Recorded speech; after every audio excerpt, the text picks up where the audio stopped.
Time in a workplace, all 700 employees here have been given the chance to use the technology to become more efficient.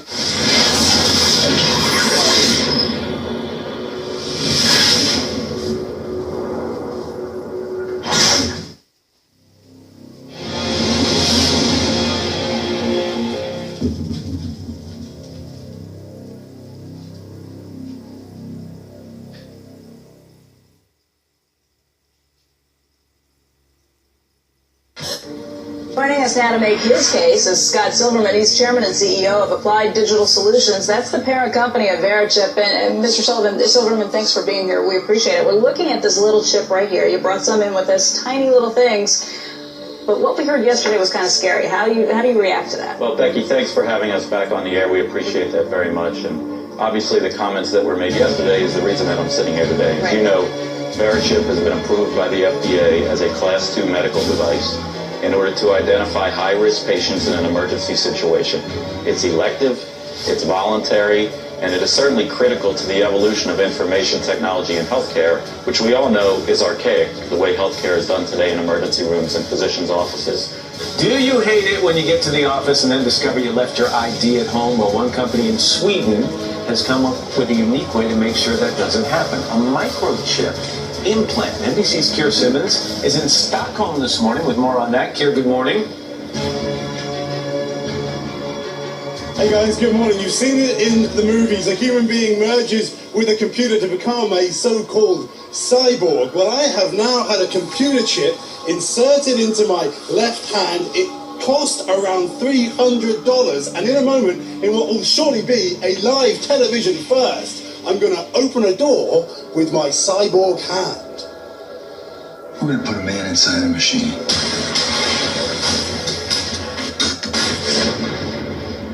Okay, so they're not going to turn me into RoboCop, but here in Sweden, at this high-tech office block, they're going to inject a computer chip into my hand. And this is the guy who's going to do it. Are you nervous? I am nervous. Yeah. You don't have to be, it's not going to be that bad. Really? Because that's a big needle. Okay. Cecilia Osterholm starts her day with this new technology. She swapped her keys for a chip in her hand that uses a radio signal to open doors. You have a chip in your hand there? That's right. It's been inserted there. Right, so that's how you open it. Just like that. So obviously what I really want to know is how much it hurts. It does hurt a little bit, but it's like a basic vaccination shot, so it's not too bad. Her office, Epicenter in Stockholm, connects big corporations like Microsoft with fast-growing companies. And for the first time in a workplace, all 700 employees here have been given the chance to use the technology to become more efficient. So if you hold the phone against my chip, you will get my contact details. That's you.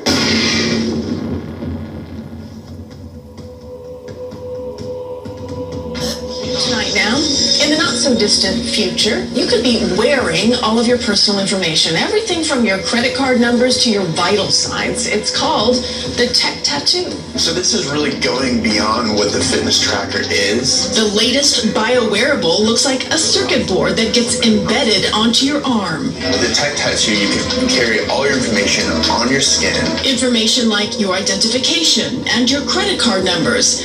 We carry wallets around, and they're so vulnerable. Experts say the temporary tat will also be able to monitor your vitals. They're made with electroconductive ink that contains various sensors and, in some cases, tiny microchips. Cosmetic company L'Oreal is also getting in the action with a temporary tattoo that can track UV exposure and alert you if you're in danger of burning. The future will let you leave your debit card at home. JP Morgan Chase is upgrading all their ATMs this year to let you withdraw money using your smartphone. We've come a long way from saying, I got to go tap Mac, haven't we? It's one of hundreds of features brainstormed at the bank's Innovation Center in Columbus, Ohio.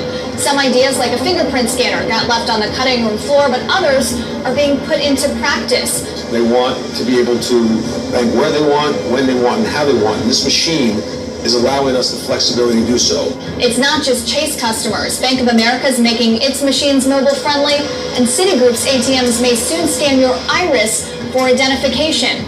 The upgrades over the years have made the machines more popular among customers than visiting a teller. Entering the country at Kennedy Airport will now have their faces scanned. Our Fox 5 Jody Goldberg is live at JFK to show us how that new security technology works. Jody. Terry, Steve, it's all in an effort to make air travel safer. This was first tested at Washington Dulles International Airport, and today's the first day the system is online at JFK. It's another tool to make sure U.S. Customs and Border Protection is keeping its citizens safe. Right now, there are 18 machines spread throughout 3 terminals at JFK. Officials say at least 500 people a day, chosen randomly, will be screened. And now the goal is to have facial comparison at all 5 international terminals here at the airport.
We've been congressionally mandated to verify the exit process, and this is a test to determine in this pedestrian environment, can we do that with this technology?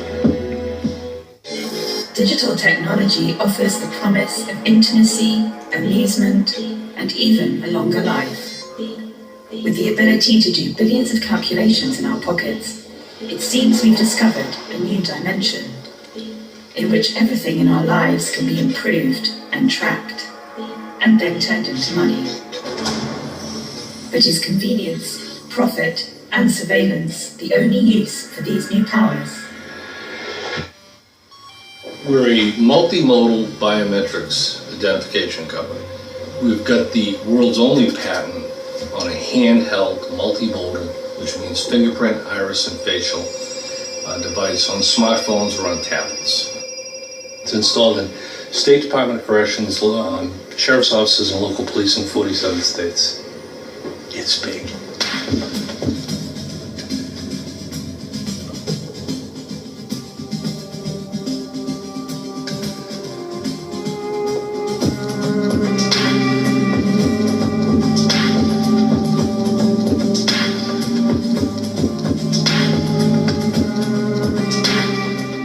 For me, this is a form of governance by data. You might be a perfectly normal individual whose facial expression, for example, might indicate that you have some dangerous or suspicious thoughts. Within 5 years or so, we're looking at a future where police forces would be able to identify who you are and where you are in the city and link it to a social networking page and to all of your friends. Imagine technology that truly understands you and can adjust the ambience to your mood at that moment. Technology that lets you live your life without having to think about it, and just add something extra to the little things in life. Or the big ones. Enjoy the freedom. Revolutionary smart living. Biometric tattoos are raising the bar in wearable technology, and here to fill us in on the who, what, where, when, and why is our very own Lionel of Lionel Media. Hello, sir. Can you tell us what direction is this going with the biometrics and the tattoos? These things aren't easy to take off. What's your opinion on them? Eventually what's happening is that we are being led bit by bit through, to use the Skinnerian term, from shaping through the successive approximation to ultimately having within our bodies an RFID chip that will be implanted that people will stand in line and in queues for it to have, so that ultimately we will have in our bodies. Because what we're doing right now, Lindsay, is we're slowly moving towards that. We went from the desktop to the laptop to the phone to the watch, and now we're having little tattoos, little biometrics, all of them leading to the ultimate goal, and that is an RFID, a radio frequency identification or similar chip, to be placed subcutaneously. And that chip will have everything about you there is. Your bank account, your GPS location, and you will do it. You will get one. Because after all, it will also have the siren call of medical information. And then one day, God forbid, not you, one day when people are found guilty of, let's say, crimes, they're not going to be put into the Hoosgow, in the pokey. No, their chip is going to be turned off and poof, they don't exist anymore. That's where all of this is going. Everything that's happening right now, think about this, it's not going to be because of the government forcing this on you. People will say, please, put this on, put this tat on, this UPC. I want to be a part of it. Thanks to technology, we can go see our favorite deceased performers live. Starting in 2016, Dean Martin will launch a national tour starting in Las Vegas. And he's not the only one who's coming back from the grave. Hologram USA, the company behind Tupac's and Martin's performances, is also developing holograms. The realm of possibilities with holograms is huge, and the subject doesn't have to be deceased or a figment of our imagination either. Jimmy Kimmel has been using hologram technology to simultaneously host his show from Los Angeles and Nashville during the Country Music Awards in the past 2 years. Beam me up, Andy. Here we go. I think I have to spin around for this to really work. And in 2011, Mariah Carey performed a special Christmas concert in 5 different European locations at once. So maybe this means someone will create an NSYNC hologram and send it out on a national tour. I'm holding out hope on that one. Then there's this story tonight. A new billboard along a Colorado interstate is raising eyebrows. Take a look at this. As you can see, the sign says, "Go ahead, skip church, just be good for goodness sake." A group called American Atheists put up the billboard. They insist the sign is not an attack on Christmas. Heather Roten cried tears of joy when she first saw this memorial bench dedicated to her 16-month-old son Mason. It sat near the playground at Elkin Municipal Park, where Roten used to bring her sons every week. They had a blast down here. But the bench that was just put in on Saturday, 3 months after Mason's death, was removed on Monday. One day we come down here with this beautiful bench, tears of joy, and now it's being taken away. Her husband's former classmates from Elkin High School got the bench made and put it in, but were told by town officials that it couldn't stay because of this Bible verse from Psalms 127. All right, Brian, a Madison-based organization is filing a complaint against a Northern Illinois high school football team over a photo of a coach leading his team in prayer. Now, the latest event happened in Naperville, Illinois. A photographer actually captured this photo of the Naperville Central High School football players before a November game. They fire a high school coach because he prays with his team before and after the games. Yet the NFL and everybody else this weekend says, let's moment of silence, let's pray for the victims. And you're talking about if you're not going to allow all prayer, then how could you allow some prayer? Exactly. I just think it speaks to the hypocrisy that we're seeing. It's crazy to me that this man who's a football coach has a right to come in after the game to pray, and he's suspended. But yet, when tragedies happen, when these horrible things happen, when someone is ill, when it's something that's out of our control, we always feel like we have the need to go to a higher power and pray. All I'm saying is that look, we have to choose: is God the God who we look to for comfort during tragedy? Is he the God who can control all those things? Or is he the God that we don't even trust for our daily lives and allow someone to pray?